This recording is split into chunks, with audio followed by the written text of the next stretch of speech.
আমি 7:30টার সময় যাইয়া দেখি এলমারে মারধর করিয়া 7:30টার সময় ছুটি দিয়ে দিয়েছে।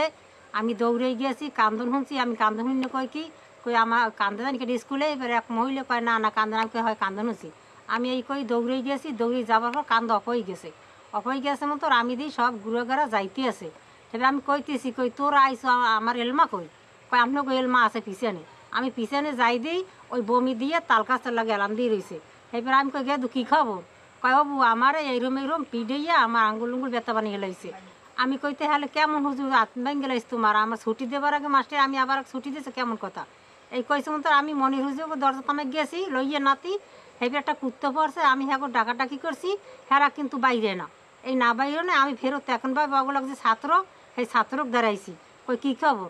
কয় হয় এলমারে মারছে ডকমাতন, হ্যার লাগে ওই নাসির মেদবারের একটু নাতি আছে, হ্যারও বুড়েই পড়ছে গার উপরে, হ্যারও ইচ্ছে মতন মারছে। এই কই আমি বাড়ি আইছি, আমি দুনো বইনা আইছি বাড়ি আইয়া আমি দুয়ারদার খারা আইছি। এর মধ্যে দিয়ে পোলায় ভাত খায়। ভাত খাবার পর এর মধ্যে মাইয়ের মুখ দিক চাইয়ে কয় আমার কী খবর? ও আর নাকুন ফুলো কা? আমি কই না ডরে। হেবে কই গেদু নাকুন ফুলো ও স্কুলে আমার নাতি আর দিমু না। লেজুর বিশের চাই। আমি এই মাদ্রাসায় চাকরি করি, মানে আমি 7:30টার দিকে মাদ্রাসার হেফসখানা ছুটি দিয়ে মসজিদে গেছি নামাজের জন্য। তারপর এই জায়গায় একজন হুজুর ছিল নতুন, সেই জায়গায় ছিল নুরানির দায়িত্বে। আমি মসজিদে যাওয়ার পর মসজিদে ফরজ টরজ নামাজ পড়িয়া তারপর মাদ্রাসায় আসছি। আসার পর শুনতেছি, আসার পর হুজুর বলতেছে যে আপনার এই দুইজন ছাত্রী একটু দুষ্টামি করছে, মারামারি করছে, এই করছে। কি করছে যে আপনার ছাত্ররা এই দুইজনের একজনে জুতা গুজাইছে। জুতা গুজানোর পর জুতা গুজানোর দিয়েছে, অপরাধ দিয়েছে, মানে এলমার উপরে দোষটা চাপাইছে। চাপানোর পর আমি বলতেছি এলমা তুমি এগুলো কেন করছো? বলে হুজুর আমি করি নাই। সবাই বলতেছে করছে, আবার বলতেছে না, ও বলতেছে করি নাই। আমি ওরে ডাকার পর 2টা পিটান দিছি, হাতের তালুতে 2টা পিটান দিছি। দেওয়ার পর তারপর আরেকজন বলতেছে হুজুর যে সাক্ষী দিয়েছে হে মিথ্যা সাক্ষী দিয়েছে, যে সাক্ষী দিয়েছে মিথ্যা সাক্ষী দিয়েছে, জান্নাতি নাম মেয়ের। তারপর আমি ওরে ডাকছি তুমি মিথ্যা সাক্ষী কেন দিছো? দেওয়ার পর ওরে আমি 3টা বাড়ি দিছি। 3টা বাড়ি দেওয়ার পর ক্লাস ছুটির টাইম হয়ে গেছে, আমি ছুটি দিয়ে দিচ্ছি। ক্লাস ছুটি দেওয়ার পর আমি হেফসখানায় এসে বসছি। বসার পর হেফসখানার ছাত্ররা পড়তেছে। তো ওই যে মেয়ে এলমা, যারে আমি 2টা বাড়ি দিছি প্রথমত, তারপর সেই জায়গায় যাইতেছে আর বলতেছে যে আমার বাবারে নিয়ে আমু, দাদারে নিয়ে আমু, আমার 14 গোষ্ঠী নিয়ে আমু, অমুক কর্ম সমুক কর্ম দেখাই দেবো। তারপরে এগুলো বললে গেছে, আমি অতটা গুরুত্ব দিইনি এই কথার উপর। আমি ক্লাসে বসাছি।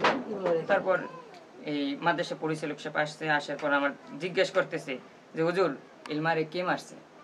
আমি বলছি আমি মারছি। বলার পরে ওই ইলমার বাবা আসছে।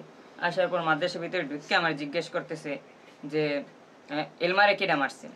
আমি বলতেছি আমি মারছি। আপনি বসেন, কিসের জন্য মারছি বসেন, আগে শোনেন। বলার সাথে সাথে সে আমার একটা সুপার দিছে। সুপার দেওয়ার পর এই মাদ্রাসার পরিচালক তারে ধরে ওই পাশে নিয়ে যাইতেছে। ছাত্ররা কিন্তু পড়তেছে। আমার টেবিলের উপর একটা কোরআন ছিল। সে ওই জায়গা থেকে দৌড়িয়ে এসে আমার আবার একটা লাথি দিয়েছে ওই ডেস্কের উপর থেকে। এই পর্যন্ত ঘটনা ঘটছে। তারপর সেই জায়গাতে চলে যাইতে আছে এবং আমার হুমকি দুমকি দিতে আছে যে আপনি মাদ্রাসা থেকে নামেন, আপনার ঠ্যাং আপনি না তুই মাদ্রাসা থেকে নাম, তোর ঠ্যাং ভাঙ্গিয়ে দেবো, এই কর্ম সেই কর্ম, তুই থাকতে পারবি না আনে। এইগুলো আমার অনেক হুমকি টামকি দিয়েছে। আমার হুমকি দামকি দেওয়ার পর আমি একটু মাদ্রাসা কর্তৃপক্ষকে জানাইছি। তেঁতুলবাড়ি দারুস নুরানী হাফিজি মাদ্রাসা, আমি এখানে প্রধান শিক্ষকের পদে আছি বর্তমানে। তো আমাদের এই বিষয় নিয়ে আমরা স্থানীয় পর্যায়ে গণ্যমান্য ব্যক্তিদেরকে বলা হয়েছে, মাদ্রাসা কমিটির কাছে বলা হয়েছে। তারা আগামীকালকে একটা বৈঠকের তারিখ দিয়েছেন, যে বৈঠকে কি হয় আমরা সেটা দেখতে চাচ্ছি। বৈঠকে যদি একটা সুষ্ঠু সমাধান না আসে, তারপর আমরা পরবর্তীতে জানানো হবে যে আসলে আমরা কি করতে চাই বা তারা কি করতে চায়, এটা পরবর্তী জানানো হবে। মারধার এই বিষয়টা আসলে আপনারা ওইখানে যেভাবে শুনছেন, এখন কিভাবে শুনছেন সেটা তো আমি জানি না আর কি। আমরা শুনছি যে মারধারের ব্যাপারে আমি এখন এই মুহূর্তে কিছু বলতে চাচ্ছি না আর কি।